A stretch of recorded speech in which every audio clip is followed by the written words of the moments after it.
there any hope for Chicago? I'm gonna tell you something. I usually am mild-mannered and even keeled, but this wave of violence, I'm telling you, it infuriates me. It just infuriates me. How many more will it take before our leaders wake up? You know what? They'll never wake up. You know why? They don't care. Strong words. That is Project Hood's Pastor Corey Brooks talking about the violence plaguing our city and specifically the tragic shooting death of 8-year-old Melissa Ortega. Just another gut punch over the weekend. Yeah, we've been checking in occasionally with Pastor Brooks. He's been on that rooftop since the end of November. He joins us this morning to talk about this just tragedy. As I say good morning to you, Pastor, Anita and I were talking earlier this morning amongst ourselves, and I think our collective fear is that a loss like this just leaves more people numb, and we just move on with our lives. I know you're on that rooftop for a reason. How did this little girl's death land with you personally? You know, it's infuriating. Like I said, the fact that these children can keep getting shot and there's no outrage, no outcry. Everyone everywhere should be saying as much as they possibly can, doing as much as they possibly can anytime these children get shot. It's one thing for these adult young men to be getting shot, but it's a whole other story once these children continue to be shot. And this is something that I've been going over for years now and saying that there's no society, no community that would allow this. And we should not either. We should never let this become a normal, and it should definitely not allow it to desensitize us. We have to become more passionate, and we have to become more vocal as it relates to helping our children and solving the issues of violence. How do you think we got here? I mean, is this a police issue? Is this a family issue? Is this a mayor issue? State's attorney, judges? I mean, where does it start? Where did it start? Right, it's a lot of different things together. You know, the fact that we are experiencing so much violence in the neighborhood, it didn't just happen overnight. There are a lot of policies that have been put in place that have caused disinvestment from certain areas, that have caused them to be economically deprived.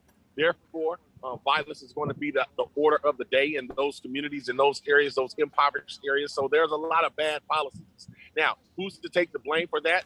Well, some of us for putting these same individuals in office every single time, even when we know they're going to give us bad policies. We have to continue to vote, but vote differently sometimes. Secondly, we have to do a better job in our community at a grassroots level, like organizations like mine, making sure that we get involved in the lives of young people and that we make impact. And then thirdly, you know, I believe that the church is the hope of the world. That the church in the city of Chicago, we've got to get more engaged as it relates to the violence in our city. Those are all great, Pastor Brooks. Also, I want people to know you are not anti-police. In fact, you are against those who argue defund the police, are you not?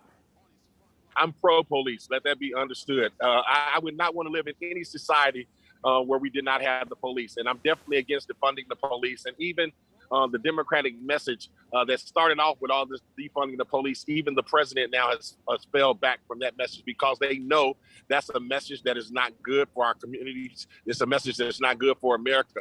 At no time should we ever talk about defunding the police. If anything, we ought to be giving our police the support that they need. Are there some bad apples in the police department? Yes, and we should get rid of them. But at no time should we throw the whole police department away because of a few bad apples. Deal with those bad apples, but support and appreciate the work that our police department is doing. We need to give them some more detectives so they can solve some of these cases.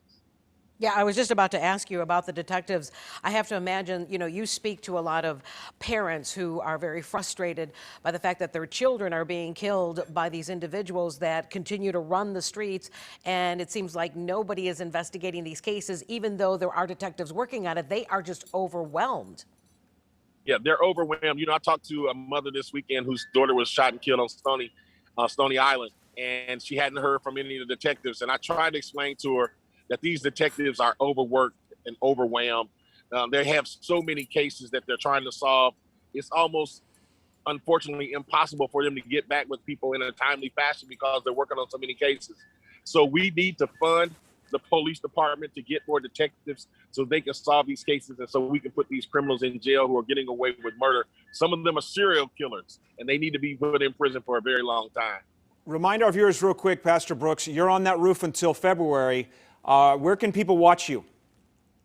I'm on the roof until February 28th. I have a piece that comes on Fox every single day. They can go to my Facebook page and my social media platforms, but projecthood.org. If they want to support our cause, every single day you can go to projecthood.org and find out what's going on. You continue to impress us with all the great work you're doing out there. Pastor Corey Brooks, thank you for taking time this morning from the rooftop to talk to us. And thanks for standing out there giving us a weather live shot at the same time. Have a great day. All right, 8:22. Let's toss it over to Mike right now. After this short break.